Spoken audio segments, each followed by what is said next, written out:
So each year we are honored to induct a select few advisors into our Advisor Hall of Fame.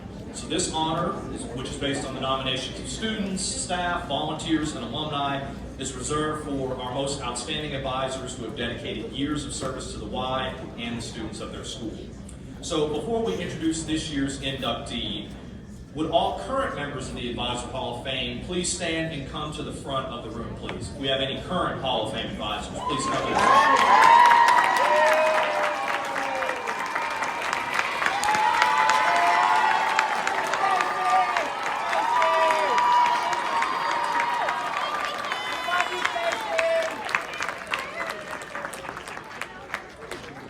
So, to induct our newest member of the Advisor Hall of Fame, I'd like to ask Kendall Holbrook to please come up to the stage. Kendall Holbrook.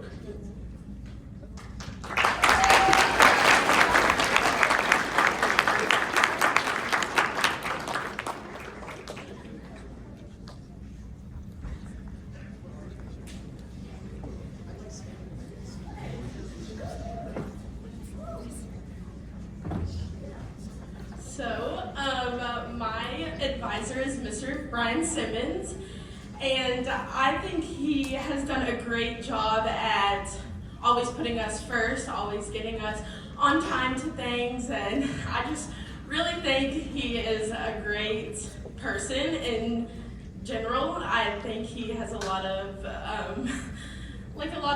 motivation to really put his students first. So yeah.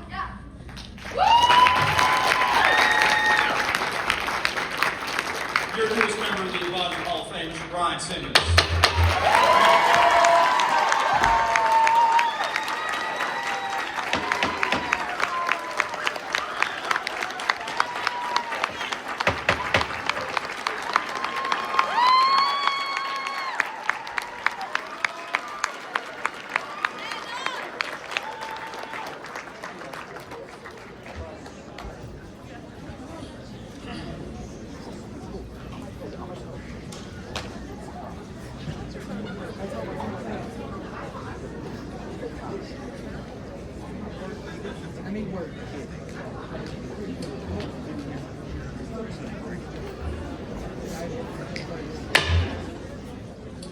So as you all know, here at the Y, there are occasions that we ask you all to shift gears. So I know it's been a high energy morning with the awards, but this is going to be one of the times that we do shift gears.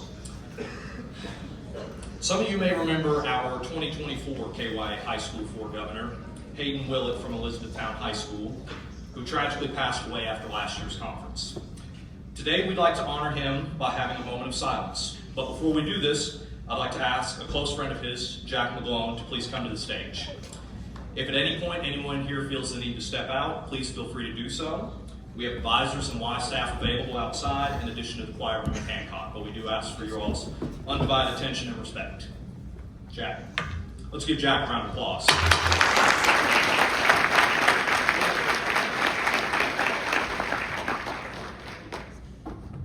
All right, guys. Before we begin, I just want to say thank you to Governor Flanagan and all the other POs up here for making this happen, and the Y staff and just everything they've been doing to make sure that we honor Hayden.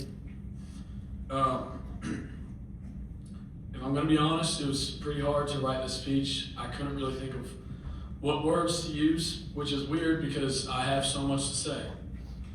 But I guess I'll just start from the beginning. I met Hayden my freshman year when he was a sophomore during a game of PE basketball. He was obviously miles ahead of me, being 6'4", and so on one play, he was driving down the left side of the lane, and I fouled him pretty hard on purpose. And he said, "Yo, I don't know who this kid is, but on everything I love, I'm dunking on him next play." So the next time he had the ball, I went under the rim to meet him as he drove to the basket. We both went up, and then he promptly chucked the ball off the rim and went on the other side of the gym, and then we both fell to the ground laughing. That's when the beginning of Hayden and I's friendship started. From then on, whenever we saw each other, we would joke about the next time I was going to cross him up with us. That next year, Hayden went on to win governor, being known as Big Willie. And I remember being surprised when I heard the news of him winning, because there was no way this big goofy idiot who was obsessed with Pooh Shiesty was in charge of a whole conference determined to change the Commonwealth. It was then when I actually learned about Hayden's love for politics, government, and speaking, something we would commonly talk about when we saw each other. If you knew Hayden, you knew that he was always down for a debate, a rant, or an argument about anything, from political views to who the best Batman movie was. Flash forward again to my junior year, which was Hayden's actual year in office. In the weeks leading up to KYA, I remember missing the meeting we signed up for rooms. So the next week, I was left alone with no one to room with. It was then when I saw Hayden across the room talking to someone. So I walked up and I said, "Hey man, who you rooming with?"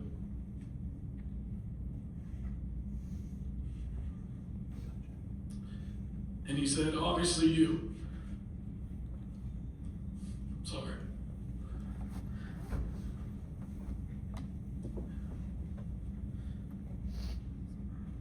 And I remember feeling a sense of relief come over me. It felt like, with the governor in my room, what could go wrong? And that's pretty much exactly what happened. KYA was great,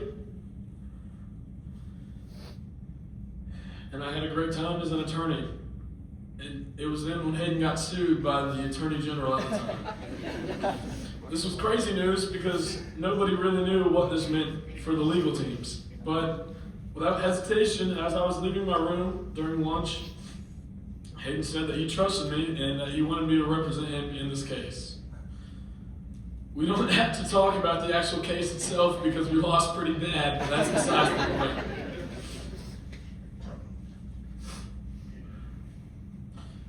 About a week later on Wednesday, December 18th, 2024, we heard the news of Hayden's passing. It was a normal day in first period weightlifting, and we were all just working out. And slowly, one by one, our weightlifting coach started pulling out all the senior guys at the time, ones that were close with Hayden, and then eventually every senior in the room. The rest of us continued with the workout, not knowing what was going on, but then our coach sat us all down in the bleachers and explained that morning, Hayden Willett had been found dead in his room.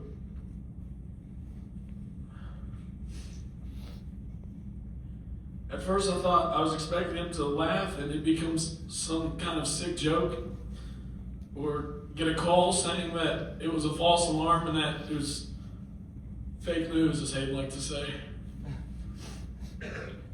There's no way Hayden, the guy I was just rooming with and defending in court, was gone.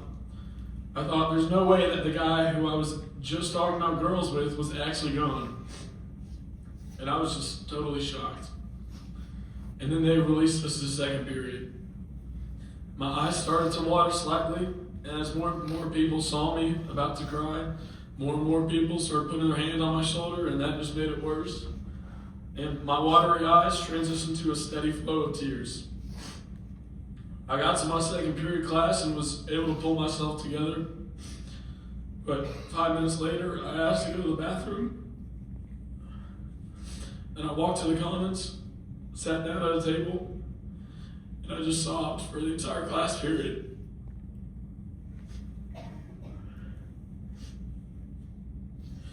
The days following were much easier. I was a mess at the visitation and at the funeral too. I just felt an immense feeling of guilt, like somehow it was my fault. I couldn't stop thinking about somehow going back in time and warning him, or just talking to him more. And I wish we would have hung out more, or worked together on something else for KYA, or played basketball one more time. But that's the thing about death. There's no do-overs. You can't bring someone back. And it really does suck, but the simple truth is, in life, you can't change the past, you can only change the future. So when I ran at Kuna for presiding officer, I know Hayden was next to me every step of the way. Every speech, every campaign post, every silent disco, and eventually when I won Secretary General, all I could think about was what Hayden was thinking right now. I'm a firm believer that if it weren't for Hayden, I wouldn't have won section. Hell, if it weren't for Hayden, I wouldn't have even ran. Because Hayden was a leader, and he taught me that being a leader isn't about being the loudest voice in the room.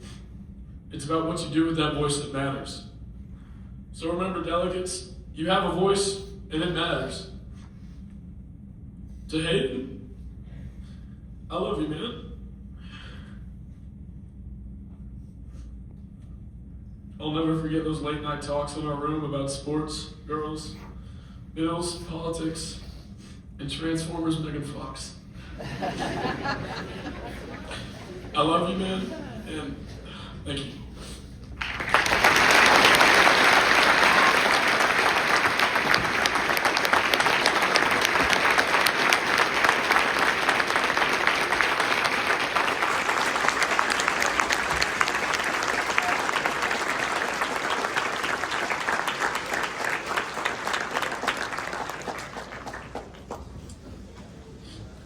Jack, thank you so much for taking the time to speak in Hayden's honor. I know this is a heavy moment, but just know there's a lot of love for him in this room, clearly. His memory lives on, and every kindness you all show to others and every brave step you take here at KYA, back home, and every day thereafter. We're going to keep it moving. Our next award is going to be our honorary Kentucky Colonel, so I'm going to ask your Secretary of State, Kieran Poole, to please come up and say a few words.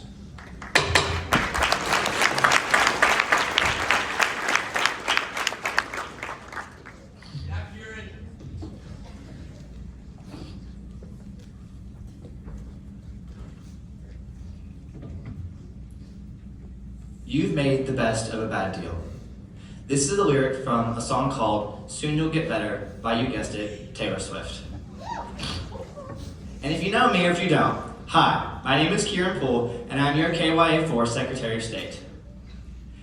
And this is my favorite artist of all time, Taylor Swift. I would say I'm one of her biggest fans. Well, other than my mom. My mom's name is Tammy Poole. She was diagnosed with stage 4 breast cancer back in 2013. And as a little kid, I don't really remember or know what this meant or how it would impact her. She fought like a warrior through countless rounds of chemotherapy and many late night sporting events, juggling the life of a fighter and of a mom. She beat breast cancer in 2014, and as I knew it, she was going to be okay forever. That's how I always pictured it growing up. If you remember me running last year, one of my platforms was addressing cancer in Kentucky, where I talked a little bit about how cancer has affected me in my life with my mom going through it whenever I was younger. Yet I'll never forget the conversation I had with the kid right after I got done with my first speech that night. He came up to me and he said, "Hey, I don't know you or your story, but my mom is going through the same exact thing right now, and we need someone like you that can talk about this issue. I'm going to make sure I vote for you." My first thought was, wow, I can't imagine having to go through my mom having cancer as I was a teen. You see, as I said, being young and not really understanding it all made it kind of easier in a way. We'd have people come over to our house and drop off meals and school supplies every once in a while, but to me it was just people being kind for no reason. But as I talked to this kid, we talked about how our stories were very alike, only that I was young at the time and he was 17. March 7th of 2025 was an exciting day for me. I had a school dance that night and was excited to hang out with all of my friends. I was still on the high after winning this position at KYA only a couple months prior and becoming the best of friends with all of my presiding officer team. Yet only that morning, my dad had told me, "After your dance is over, we need you home, we need to talk." That didn't sit right with me at all that day. We never have family meetings, but I shrugged it off. That night, after the dance, I sat down with two of my sisters and my parents and just waited for someone to say something.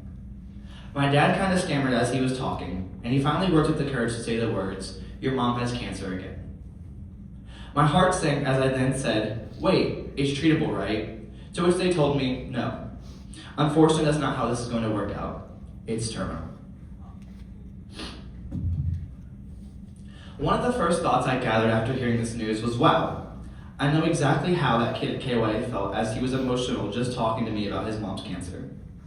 My mom isn't one to get worked up or emotional, but that night we all did. We were all lost in a storm of what's to come, how much longer will she have, and will she even meet my kids? So many other questions left unanswered as well.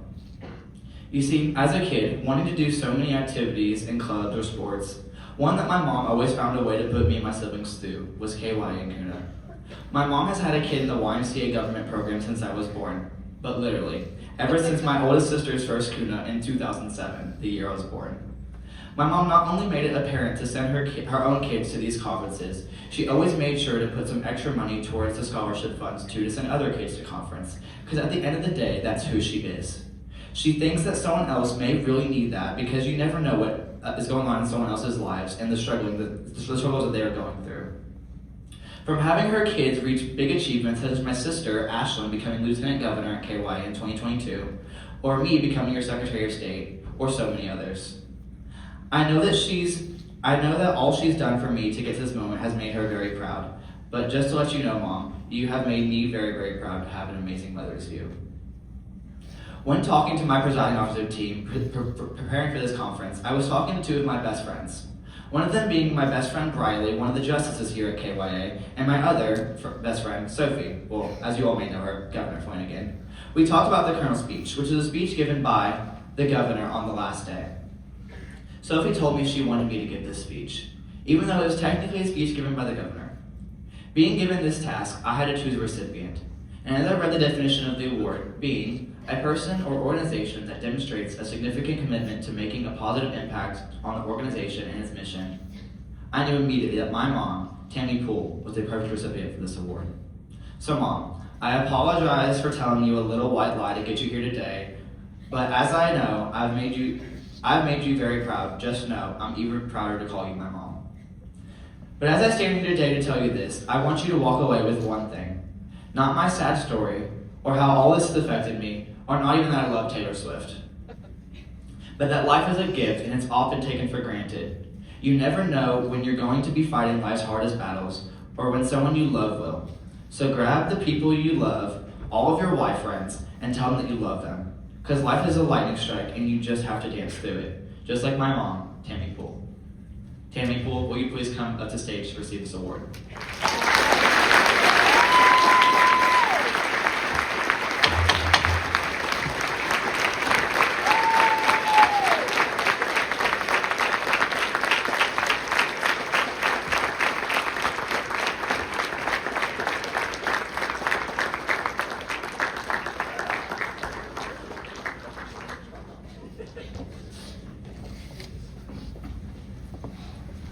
One more round of applause for Ms. Poole, please.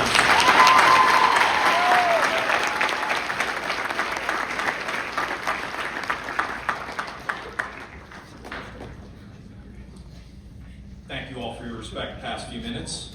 We are going to keep this presentation moving. So next up, we have one more video from our Media Corps team. So.